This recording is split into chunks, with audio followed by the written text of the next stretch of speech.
What a game last night for Syracuse. A big win in double overtime over Indiana. Tons to talk about on the podcast today. We'll rehash it all, our takeaways from this one, our MVPs from the game. Lots to discuss. This is going to be a fun one on the Locked On Syracuse podcast.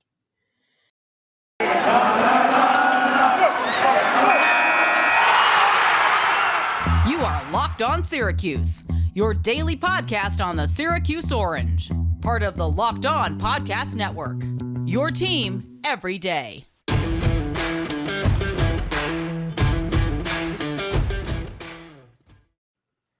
We welcome you on in and thank you for making Locked On Syracuse your first listen with us every single weekday, Monday to Friday. We're here breaking down Syracuse sports, the only place for daily SU pods out there, totally free and available wherever you get your podcasts, and we are on YouTube as well. And today's episode is brought to you by Sonos. Sonos is the official sponsor of ESPN College Football. Go to Sonos.com to learn more. Leonard and Tyler Aki, and still jazzed up, still kind of on a high after last night, Ty. That was an awesome basketball game. The whole night of Big Ten-ACC Challenge was awesome. I was telling you before we hit record today, is that the best night of the Big Ten-ACC Challenge that we've seen? That was awesome. Between the Syracuse game going to double overtime, Duke and Ohio State down goes number one. Even some of the little games like Wake Forest and Northwestern was a nail-biter that went to OT. It was a great day for the Big Ten-ACC Challenge, and Syracuse had one of the marquee games of it all. And for them to go out and win this game, obviously, maybe a little bit more of some more heart palpitations than some people would have liked in this one. But I'd say so. it was still a super entertaining basketball game. And let's be honest, it was played at a very high offensive level on both ends. Yeah, and that makes for fun basketball. We talked about it a lot this year. This team is going to be fun at the very least. And it was 88-88 at the end of regulation. It's 112-110. Syracuse wins it. And on a national stage, again, Buddy Boeheim comes through. He has 27 points. We'll get into him because I was so impressed with just his killer instinct, playing 50 minutes, somehow double not overtime. Tired. Yeah. See what he did in double overtime was immaculate. He played almost a perfect double overtime. And look, I think I undersold. I mean, he's playing like an All-American right now. I was debating whether he was going to end up an All-American. Now, Syracuse probably can't finish 60th in KenPom or right around the bubble for him to be an All-American. But gosh, they just total isolation to him. It was clear out the court 3 or 4 straight times. Finally, they came over with the double team, but it was too little too late a couple times. And the guy can just get to his spot, and not many guys on this team right now for Syracuse can beat dudes off the dribble, but they would get Buddy a matchup on a smaller defender, and he was getting to his spot and making shots and doing it while he had to be tired. That's the amazing thing is he was giving it his 50 minutes. I mean, 50 minutes. The team has 3 guards as it is, and for him to go out there 50 minutes and not have those shots come up short. And he had a couple threes come up short in the overtime.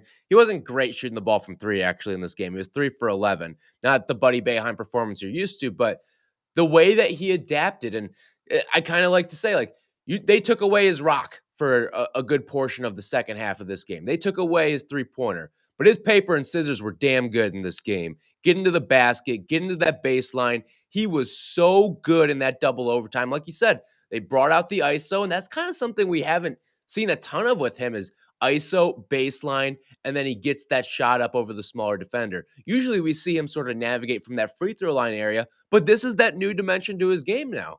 Right, and you need one of those guys, right? Any good team has that dude. You need a killer. He has fully become that guy, and that's why it was so frustrating for me when at the end of the first overtime, they came out of a timeout and Joe Girard dribbled it around and then chucked up like a 30-footer, which he made some threes in this game. But and Indiana followed up with maybe an even worse possession. Right, I was just going to say. But I guess let's go back to end of regulation because so many times in this game, it was, you're sitting there when you're watching a game, you're trying to figure out who is going to win, right? What's the momentum? What does this mean? I've got the KenPom win probability meter in front of me. It's all over the place. It's like the inflatable arms outside the car dealership right now. Yeah, so Syracuse is up 18, 19 minutes left. And you're thinking, all right, this is a good shot. They're going to win. Then by like the 11-minute mark, Indiana is in control of the game pretty much. And it was so quick. And all of a sudden, Indiana is up by 3 at 63-60. And then Syracuse retakes the lead. And I think they got up 11 with 4 minutes left. And you're like, okay, I thought they were going to win before, but now they're definitely going to win because Indiana used all that energy to come back. Trace Jackson Davis just got hurt. I mean, this is just not Indiana's night all of a sudden. And somehow they come back. And I don't have any problems with fouling when you're up 3 there. It's just you got to get the rebound. That's the right call 100 times out of 100. But you're right. You have to execute in that moment. And to see Benny just sort of get bull rushed, I know people are going to complain about the officiating in this game, especially if they had ended up losing. Was Benny kind of shoved from behind? Yeah, sure. What was Trace Jackson Davis maybe going over the back a little bit? Was there even a foul on that final play of regulation? Probably not one that usually gets called, right? But at the end of the day, you put yourself in that situation. You only have yourself to blame. You missed a free throw. You didn't get some timely rebounds here or there. You're letting some shooters get open from the same spot over and over again. You only have yourself to blame in that situation, not the officials. Right. So it's amazing. They score 112 points. They get 6 points from the bench. And that was 4 Frank Anselem free throws when he wouldn't even have been in the game except all for 4 mattered too. Yeah, huge free throws, no doubt. And it's amazing to hear that he changed his free throw routine and stuck with it in those pressure moments and really came through. And credit to Griff on the coaching staff because he's getting a lot out of Jesse Edwards and Frank Anselem in a big moment. Now, he did get beat up the court a couple times. He made some mistakes on defense, but he makes those 4 free throws, and he wasn't like a total downgrade. I mean, he was able to hang with Trace Jackson Davis and All-American. Made a couple big defensive plays too, and got some good rebounds as well at the end. He wasn't great for pretty much the entire game up until double overtime. But once they got to double overtime, he looked like a great player who was out there and playing like those minutes really mattered to him. And that's a great thing to see for him. Right. And I guess that begs the question, why wasn't he out there to try and box out Trace Jackson Davis at that last I was thinking the same thing, but think about in terms of a physique standpoint, same thing could have happened to him there on that. He could have maybe gotten bull rush. Right? I would say, no, listen, I don't disagree with throw Frank out there. I would just say get as much size out there on the floor as you can. I also probably would have put Cole Swider on Trace Jackson Davis's side to try to, and again, maybe they're going back and forth and all that stuff and trying to create that mismatch advantage. I wasn't really watching the right before the free throw and trying to see where everyone was shaking out, but I probably would have wanted Cole Swider on Trace Jackson Davis to box that out. Right. You know, Jim Boeheim said this post-game, Benny just didn't really jump. And the reason you have him there is because on paper, he's your best leaper on the team. We've seen it when he's come over from the weak side and made these great blocks. But Benny's got a long way to go right now, unfortunately. And that goes back to the bench points where a typical game, I think, this season is going to be 8 guys with one of those guys playing 5 minutes and probably getting like 85 points, but maybe 2 or 3 points from your bench. Like, it's kind of crazy, but that's just what we've come to expect. They scored 49 in the first half, didn't have a single bench point. And I know Jim Boeheim talks about, well, other teams, they play 5, 6 guys. Like, you guys make too much of this. But Villanova, who you're going to see in a little bit. Yeah, sure.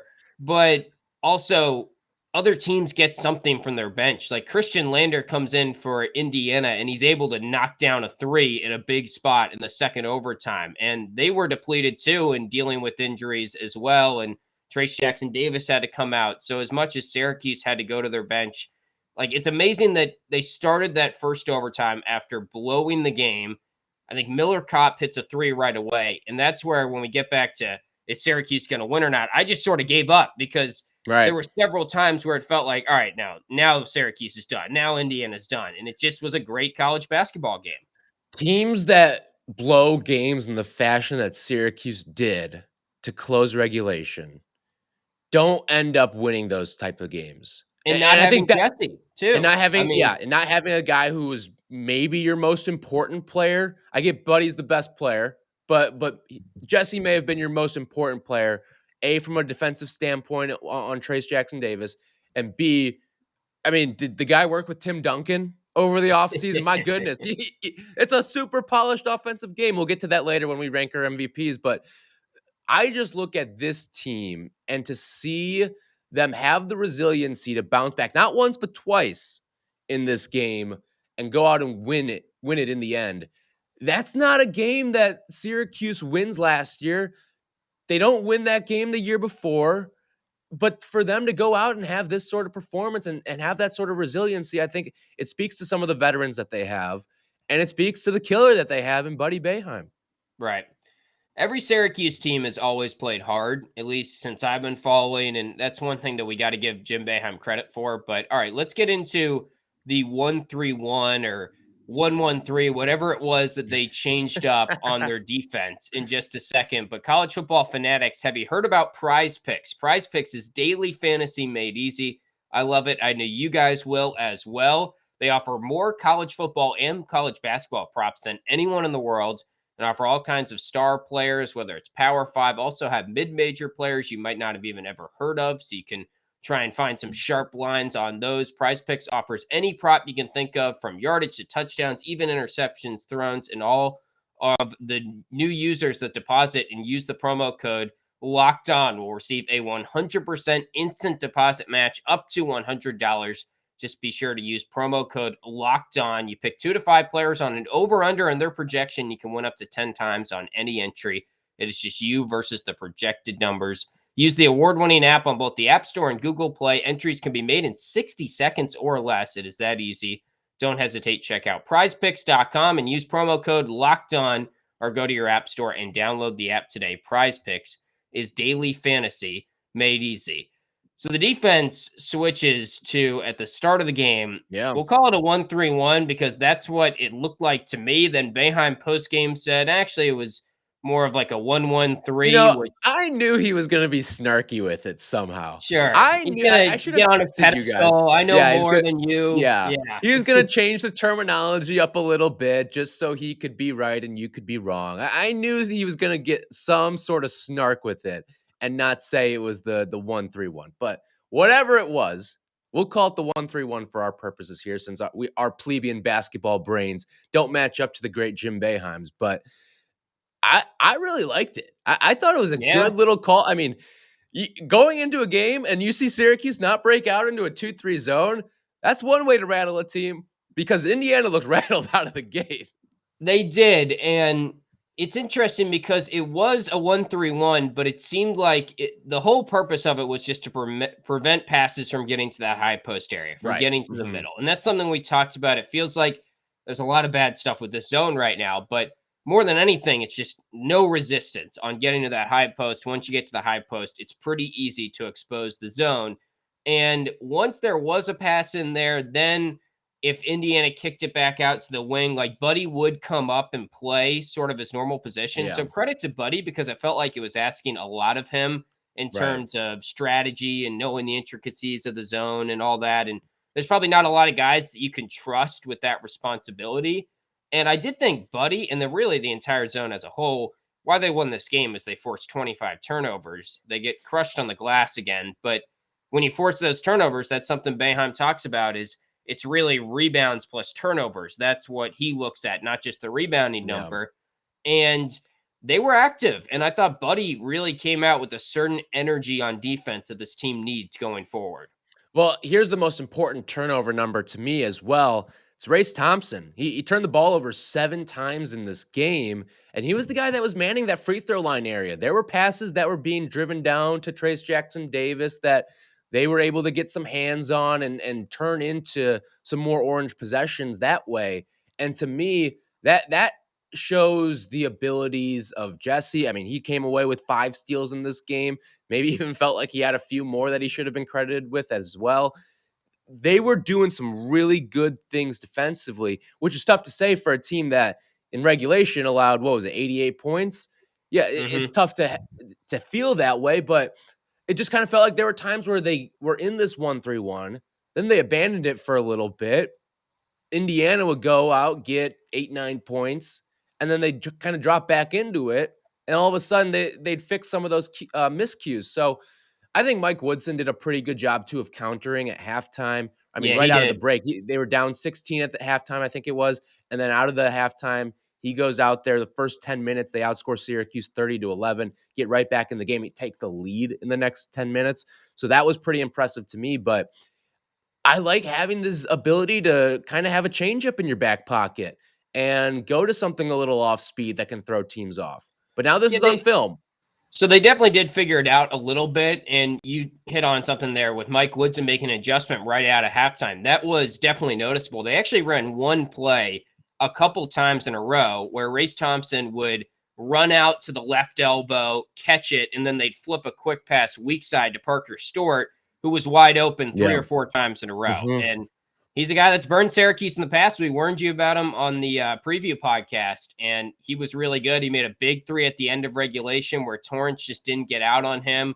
And then you fast forward to the first overtime, or maybe it was the second overtime, where Miller Kopp has an opportunity to tie the game, and Buddy gets out on him too much. And it felt like that was Yeah. Buddy trying to respond to what Torrance didn't do the first go around, and whether that was a foul or not, I don't know, but it ended up being a foul, and Kopp made the 3 free throws to put Joe Girard at the line to ice it with 2 games, or in that second overtime. Yeah, I mean, again, you're throwing in a new concept. I'd imagine this was probably installed a couple weeks ago, and you're trying to throw it out there in a really big game. It's tough. Okay, there's obviously going to be growing pains. We talk about the growing pains with the 2-3. When you get to a different variation of it or a shell and go 1-3-1, yeah, there's going to be some growing pains there. And I'm still happy that there is a different sort of look that you can throw at teams now. Like in the past, the different look has been the press, right? Yep. This is completely different. I think it's going to disrupt teams that have good passing big men, and it's going to make that entry pass into the post a lot more difficult. When you go up against teams that have really good bigs, which you'll probably see a fair share of in Big Ten or in ACC play. I mean, just think of Duke with Mark Williams and Paolo Banchero. Like, you're going to need to have a guy from the wing that can sort of facilitate the offense. And maybe they just end up moving the guy who's supposed to navigate the high post out to the wing. But if that guy can't shoot, then you're in trouble. So I like this little different variation of the defense that they threw out there. And I think it's going to be a good thing to have in their back pocket the rest of the season.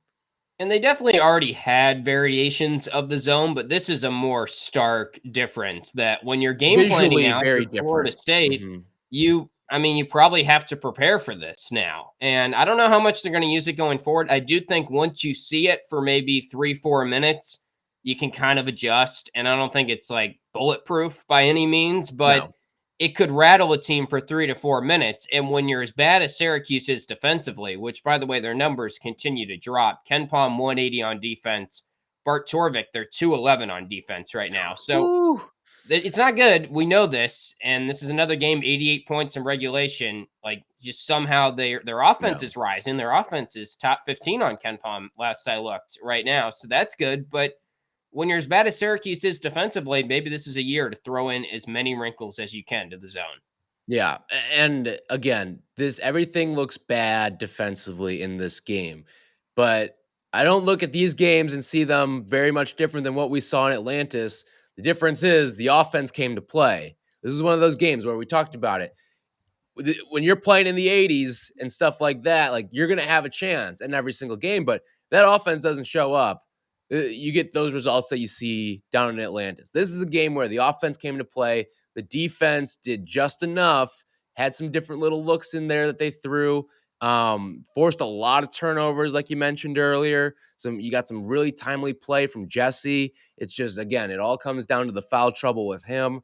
A bunch of guys fouled out in this game, both him and Cole Swider, and then 3 guys on the Indiana side of things fouled out as well. So I like this new little wrinkle of the defense. I'm wondering, does Jim have a third, a fourth, a fifth iteration of this that he's going to throw out there at some point? Because I'd be really intrigued to see how this thing evolves. No doubt. We're going to rank our MVPs of the game because so many different players stepped up. Going to be a hard task to do in just a second, but BetOnline has you covered all season long. More props, odds, and lines than ever before. As football season continues to march towards the playoffs, BetOnline remains your number one spot for all sports action. this season. Head over to their new updated desktop or mobile website to sign up today. Receive your 50% welcome bonus on your first deposit. Just use promo code LOCKEDON, all one word, to receive that 50% welcome bonus. Basketball, football, NHL, boxing, UFC, college hoops I'll even throw in there. It's all over on BetOnline. It is the fastest and easiest way to bet all your favorite sports. BetOnline, where the games start. This holiday season, grab the protein bar that tastes just like a candy bar, or even better than a candy bar. It is Built Bar, filled with so much holiday goodness, rich with decadent flavor, covered in chocolate, but amazingly low in calories, sugar, net carbs, and fat, and high in protein. You get the best of both worlds, delicious and healthy. And they've got so many flavors you'll have a hard time choosing. Will you have the raspberry or the mint brownie, cherry or double chocolate, cookies and cream, or Tim and my favorite, the peanut butter brownie? Built Bar gives you that extra feel you need to bust down those mall doors and battle all the holiday shoppers. Or if you're just standing in endless shopping lines, Built Bar can give you that something extra to keep you going. So throw one in your jacket or purse. You never know when you're going to need it, because it's the season of peace and love. Don't bring up your favorite Built Bar flavor at family parties. People are so passionate about their favorite flavors, they'll fight for it, and things could get a little out of hand. And hey, if you're friends with Santa, tell them to throw a few Built Bars in those stockings. With so many flavors, they'd make anyone's Christmas morning a happy one. Want to cozy up with something warm? Here's a holiday secret. Dip your Built Bar into a piping hot cup of cocoa. My favorite. Wow. My absolute favorite. Let it melt a little and give your beverage a bit of that Built Bar flavor. Plus, you'll have a nice melty Built Bar to go with it as well. Just be sure to have a couple napkins on hand. Like some of the marshmallowy treats around the holidays as well, you're going to need to get your hands on those Built Bar Puffs. They're light, fluffy, and marshmallowy through and through, with different flavors and all covered in chocolate. They taste so good, you won't believe that they're also filled with protein. So go to Built.com, use our code LOCKED15 to get 15% off your order. Again, Built.com, promo code LOCKED15 for 15% off your order. All right, time to rank the MVPs now from this one. Let's rank 4. Is that a good number for you? 4 works for me. I've got a list of 6 here, but I will do 4. Actually, I've got a list of 7. Oh, wow. All right, we can give out some honorable mentions. Okay. We'll allow it. But I'll start with my number 4. That's Frank Anselem in this game. You can't give him probably a top 3 spot because he didn't play maybe enough. He was a little shaky at times. It wasn't all good, but it's perfect. For those 4 free throws, he is my number 4, because if he doesn't make those 4 free throws, which, by the way, they were down 101-97, I think, when he first went to the line.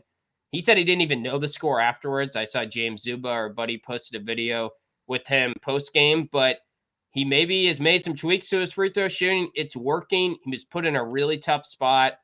Didn't get back on D on one critical possession that really hurt them with like 35 seconds left in one of the overtimes, but I'll give him credit for those free throws. Those were huge. I'm with you there on number 4. I'm going to go with Frank Anselem as well. You know, it's one thing to make an adjustment, like Mike McAllister said or tweeted out that he made an adjustment with his free throw shooting recently. It's one thing to make the adjustment, and you can attest to this as a golfer too. You make a little swing adjustment. It's one thing to make it in practice, but then to go out there and actually use it when you're down 4 in a double overtime game doesn't get more pressure packed. Yeah. Like, to trust the adjustment, it's going to feel uncomfortable when you're up there shooting that ball.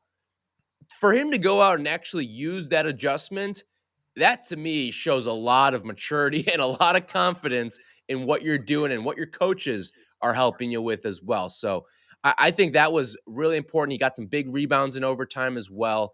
But you can't say enough about what Frank Anselem did in this game. He was fantastic towards the end of this one.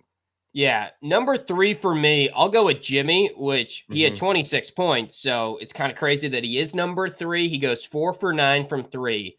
I just want to shout out his 3-point shooting because he's 10 for 22 on the season now. That's almost 46% from 3.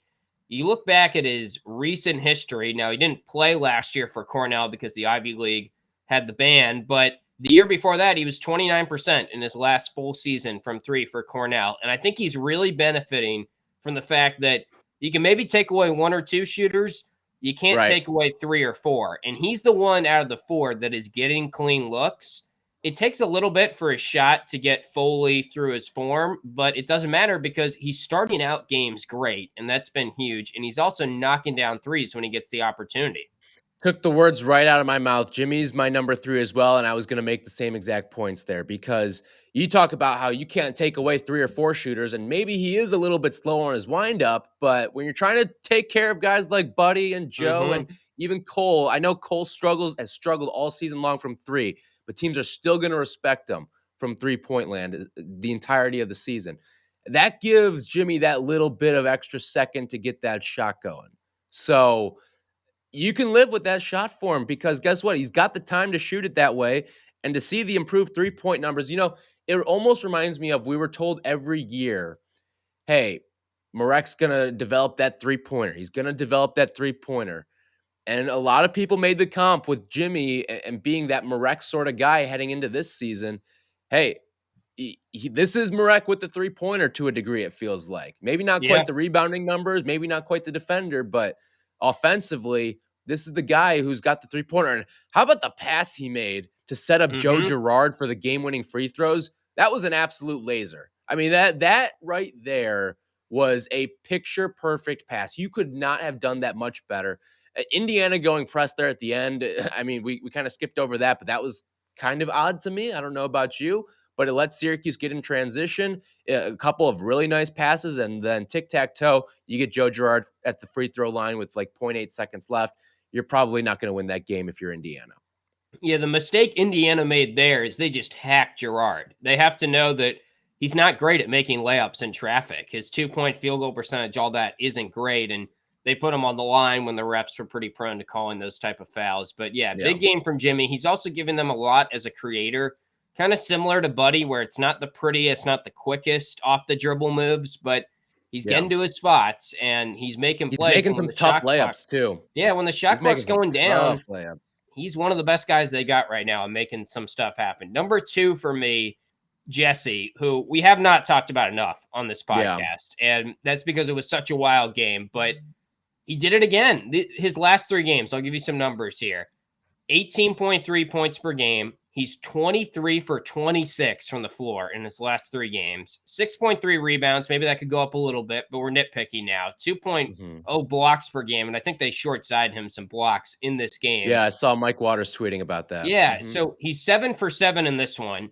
He's shooting 81.9%, 36 for 44 from the floor. That's second in the nation, I believe. His offensive rating on KenPom, again, that's talking in Spanish to some people, but it's up to 4th best in the nation. Bottom line is it's good. It's leading the ACC. It's an efficiency metric. Yep. Yeah, and he's playing the best that any center has played for Syracuse since Rakeem Christmas right now. I'm ready to say that.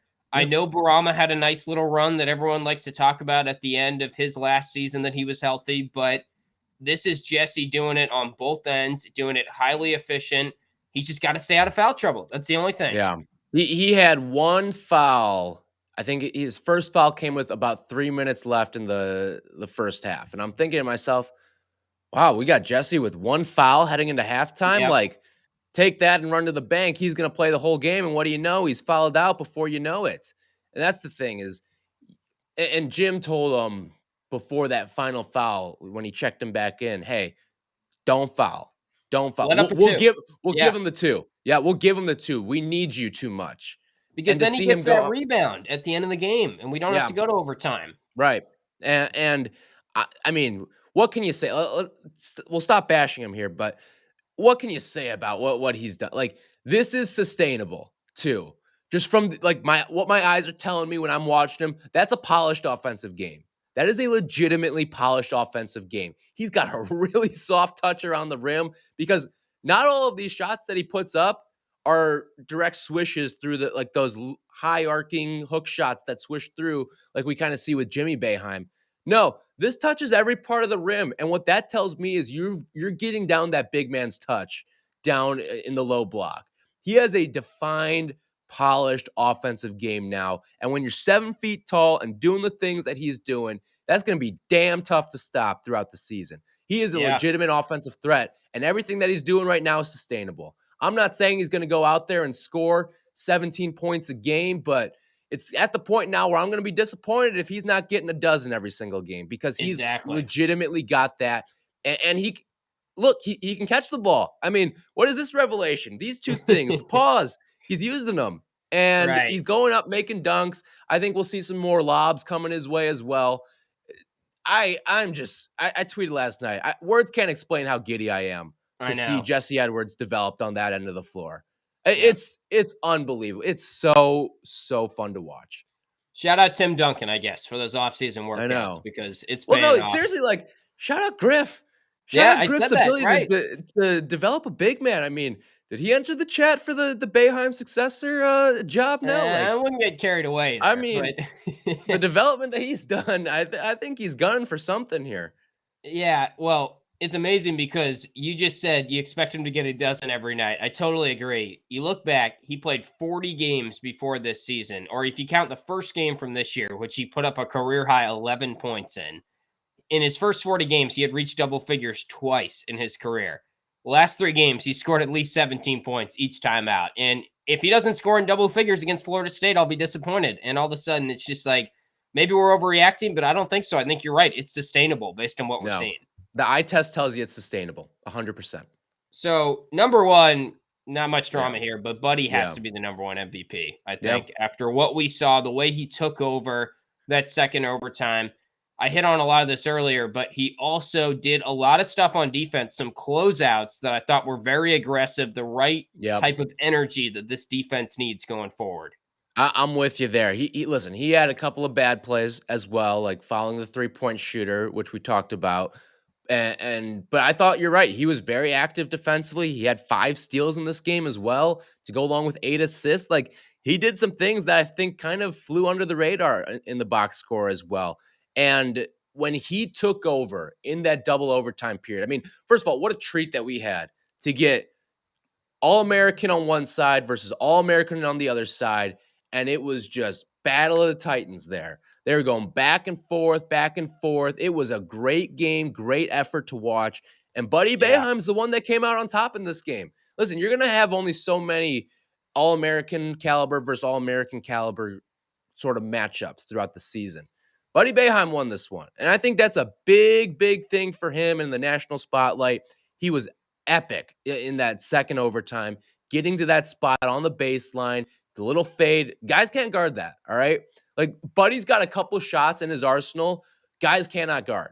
It's just a matter of if it goes in or not. And I was worried once you get to those double overtimes, the legs get a little heavy, you get a little bit tired, you're maybe a little slower on your delivery. Nope, didn't matter. He was getting that to that spot every single time, and the shot was never even close to short. I don't know if he hit a rim once in double overtime. Yeah, he was really good on a lot of tired legs, you'd imagine. And I can't say Played enough. 50 minutes. 50 minutes. I'd have to double check, but he's probably played the most minutes of any player in a single game this season. Yeah, maybe. And he'll probably run it back for 38 more against Florida State. And we need him each and every night. Only 38. Well, I mean, he's probably averaging, what, like 35 until that game? He comes out for a little bit in that first half when they do the Torrance-Girard lineup, it seems like. But, yeah, I think Girard, final note, really, for me, we haven't talked a lot about him. He was rough in the first half, had 4 first-half turnovers. Yeah. His turnover rate, just real quick, that's a Ken Palm stat. It's a 26.0. Just to put in perspective, that's 88 out of 94 eligible players in the ACC. And the concerning thing for me is his turnover rate as a freshman was 15. His turnover rate as a sophomore was 19. Small sample size here in his junior year, but 26. I know he's going up against tight pressure, but Florida State's another pressure team coming up. Yeah. And Nova will be too, right after that. The thing that concerns me is he was so good early. He was so good. And now you're just seeing these numbers balloon over the last couple of games. And yeah, you're right. It is probably. But like one of the things that we said this year was, okay, what is going to be the key? It's going to be Joe Girard's ability to play the true point guard role. Mm-hmm. Can he play the true point guard role for this team? And taking care of the basketball is a big part of playing the true point guard role on this basketball team. So, yeah, that's a little worrisome for me. But, hey, he came back in the second half and had a hell of a second half. He only turned the ball over once in that second half, and he got some threes to go. A lot of no, yes shots out of him as well. The Sienna tweets were flying last night. I love our guy, Zach, who always tweets at us with the Sienna stuff. Love that he commits to the bit with us. So I appreciate you, Zach. But yeah, no, it was a really rough first half, but he turned it around, and you got to credit him because guess what? Syracuse needed some of those threes. They needed some of those big shots because they struggled in the second half. But Girard was kind of there to pick things up, get a timely bucket if need be. And he ends up icing the game with those 2 free throws at the end. Got to credit him for that. And you always feel good when Joe Girard's going to the free throw line. Yep. All right, well, that is our recap of an awesome basketball game against Indiana. We'll probably be back tomorrow discussing more basketball, I'm sure. Maybe some more Twitter big thoughts. picture stuff. There was a lot of Twitter thoughts were flying last night. We got to get to those. Some Twitter thoughts for sure. We'll hear from your guys' thoughts. If you haven't gotten in your thoughts, tweet at us right now at LO_Syracuse. We'll get to those, but that's going to wrap it up for the Wednesday episode. We'll be back with you guys in your podcast feeds tomorrow morning, wherever you get them. Totally free and available on YouTube as well.